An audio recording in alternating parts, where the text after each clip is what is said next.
Դուք կհիշեք ով էր Նիկոլ Փաշինյանի նկատմամբ մեղադրական դատավճիռ կայացրած դատավորը։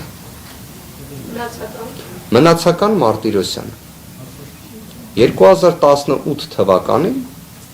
այդ ձեր կողմից, եթե նույնիսկ այդ հարցը չհնչերել, կարծում եմ ցանկացած անաչառ դիտորդ հայտնելու էր, որ մնացական Մարտիրոսյանը կամ պետք է հրաժարական ներկայացնի, կամ իր նկատմամբ կարգապահական վարույթ պետք է հարուցվի, կամ իր նկատմամբ քրեական վարույթ պետք է հարուցվի։ Իդեպ ստացվում է Նիկոլ Փաշինյանը, եկեք իրավական տեսանկյունից նայենք, արդարացվել է։ Ստացվում է մնացական Մարտիրոսյանի կողմից նախկինում կայացված դատական ակտը այդ աստիճան բեկանվել է։ Ինչ եղավ մնացական Մարտիրոսյանի գործունեության տեսանկյունից։ Ինքը ստացավ առաջխաղացում։ Իդեպ մինչ օրս, եթե չեմ սխալվում, Երևան քաղաքի ընդհանուր իրավասության քրեական դատարանի նախագահ է հանդիսանում մնացական Մարտիրոսյանը։ Ամեն ինչ պարզ է այստեղ։ Սա կոչվում է քաղաքական կամքի իսպառ բացակայություն։ Ես կարող եմ մի բան հստակ ասել, թե ելնելով այն շփումներից, որոնք ունենում ենք Սամվել Կարապետյանի հետ, թե նաև որոշակի իմաստով կարծում եմ դուք էլ մեզ եք ճանաչել։ Արդյոք մենք պատկերացնում ենք, որ դատական իշխանությունը պետք է լինի կախյալ, ոչ։ Սամվել Կարապետյանը իր հայտարարություններից մեկում ուղիղ նշել էր, որ դատական իշխանությունը իրապես պետք է անկախ լինի։ Իրապես պետք է անկախ լինի։ Իսկ դրա համար պետք է ուղղակի ունենալ քաղաքական կամք, իրապես այդ կարմիր գիծը քաշել եւ հարգել դա։ Ես հաստատապես կարող եմ ասել, որ ոչ միայն հրապարակավ է Սամվել Կարապետյանը դրա մասին հայտարարել, եւ համարեք առնվազն նաեւ մենք էլ հրապարակավ այս ամենը ասելով գիտակցում ենք, չէ, հրապարակային խոսքի ազդեցությունը։ Մենք գիտակցում ենք, որ Հայաստանի Հանրապետությունում ամենակայացած ոլորտներից մեկը դա զանգվածային լրատվության միջոցների ոլորտն է։ Ամենակայացածներից մեկը։ Որտեղ դու գիտակցում ես, որ հրապարակավ մի անգամ երբ մի բան ասել ես, հետագայում դա մեղմ ասած քո դեմ օգտագործվելու է, եթե դու ինքդ քո մատնանշած խոստումից շեղվես։ Այս ամենը, որ հրապարակավ արձանագրում ենք, շատ լավ գիտակցում ենք։ Եվ մեր պատկերացրած դատական իշխանությունը այնպիսին չէ, որ այսօր կա։ Իդեպ մենք չենք ցանկանում, որ մեր հանրությունը նման դատական իշխանության արժան լինի, որտեղ իսկապես մեր հանրությունը արժան է իրապես որակյալ անկախ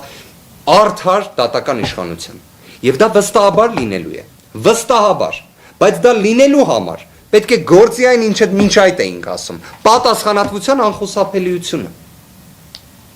Քանի դա չի գործում,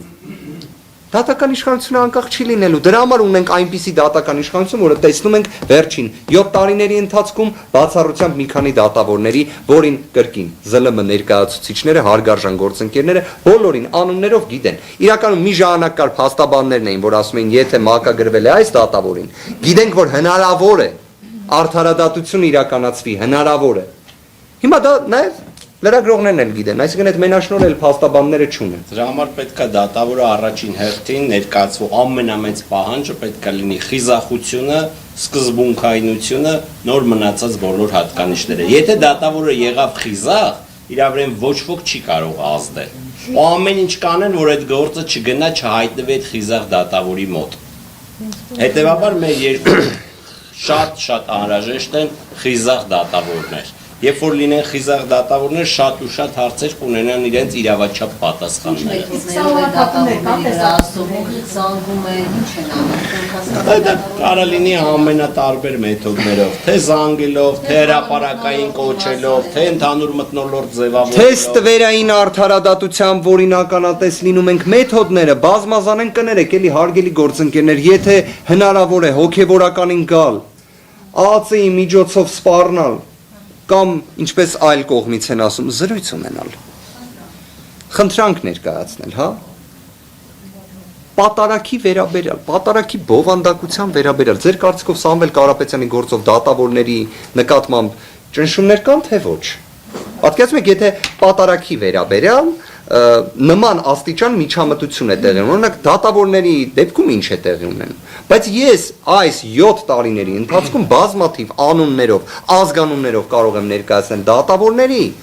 որոնք այդ ճնշումներին, այդ միջամտություններին տուրք չեն տվել։ Իդեպ հետևանքներ էլ են եղել, բայց տուրք չեն տվել։ Իդեպ կներեք մի հատ էլ ձեր հարցին էլ պատասխանելով տեսակցությունների սահմանափակումն էլ է արկա Սամվել Կարապետյանի դեպքում, քանի որ կալանքը ոչ միայն ամենաինտենսիվ կերպով է կիրառված, այլ այո նաև տեսակցությունների սահմանափակումներով։